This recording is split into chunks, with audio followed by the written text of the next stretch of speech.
نہ بستر پہ نیند آتی. یا رسول اللہ آپ کی خدمت میں آتے ہیں سب اچھا لگتا ہے کہ دنیا آباد ہے، اور آپ کی خدمت سے واپس جاتے ہیں لگتا ہے کہ کچھ کھو گیا،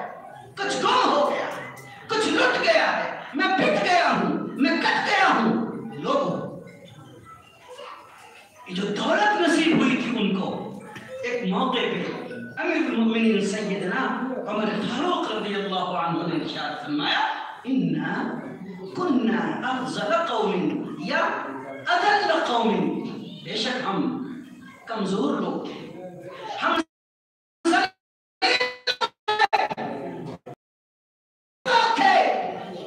ہمیں کوئی نہیں جانتا تھا، ہمیں کوئی نہیں پہچانتا تھا، سماج میں ہماری کوئی حیثیت نہیں تھی، سماج میں ہماری کوئی وقت نہیں تھی، عزت و شرافت سے ہماری طرف کوئی نظر بھی نہیں کرتا تھا. کننا اذل قوم، ذلیل قوم، کمتر تھے. ایک جگہ آیا کہ ہم بکریاں چرانے والے لوگ، ہمارے ہاتھ پہ بکریوں کی ڈور ہوتی تھی، ہم بکری چرایا کرتے تھے. نبی کی خدمت میں آئے، نبی کا کلمہ پڑھا،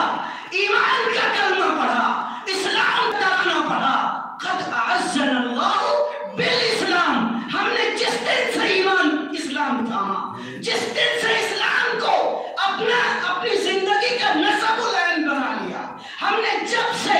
ایمان اور اسلام کا ترانہ پڑھا اسی دن سے زندگی بدل گئی. کیا اسلام قبول کیا میں نے، کیا ایمان کو اپنایا میں نے، دل میں وہ حرارت آئی، ایمان کی وہ قوت ملی، اسلام سے وہ دولت ملی، اسلام سے وہ عزت و شرافت کا تاج ملا. قد اعزنا اللہ تعالیٰ نے ہمیں عزت عطا فرما دی. ہر جگہ ہمارے غلغلے ہونے لگے، ہر جگہ ہمارے چرچے ہونے لگے. اور جب آپ امیر المومنین بن گئے،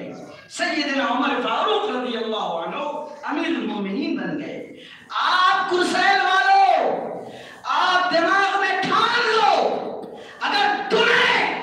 اپنے نبی کا واسطہ نہیں، تمہیں خلفائے اربعہ کی تاریخ معلوم نہیں، اور تمہیں سیدنا ابو بکر صدیق، سیدنا عمر فاروق، سیدنا عثمان غنی، سیدنا علی مرتضی رضی اللہ عنہم میں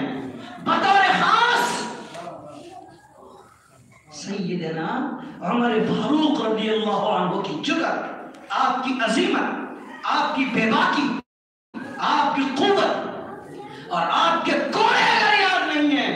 یہودیوں سے جا کے پوچھو، کافروں مشرکوں سے پوچھو، ان لوگوں سے پوچھو جو ایمان کے حلقے میں نہیں، ان لوگوں سے پوچھو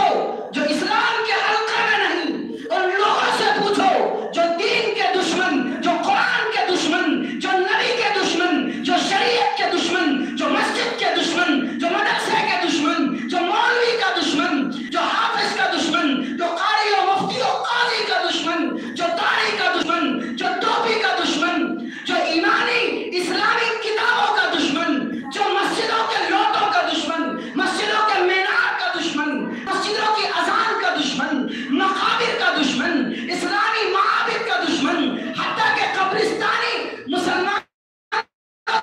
قبرستان کا دشمن، ان طاقتوں سے پوچھو کہ عمر فاروق کا روح ہمارے دل میں کیسا ہے. ان قوتوں سے پوچھ کے آنا، پوچھنا،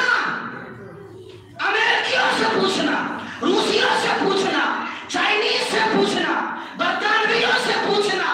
اور دنیا کے ان ممالک سے پوچھنا جنہیں اپنے سپر پاور ہونے کا غرور ہے،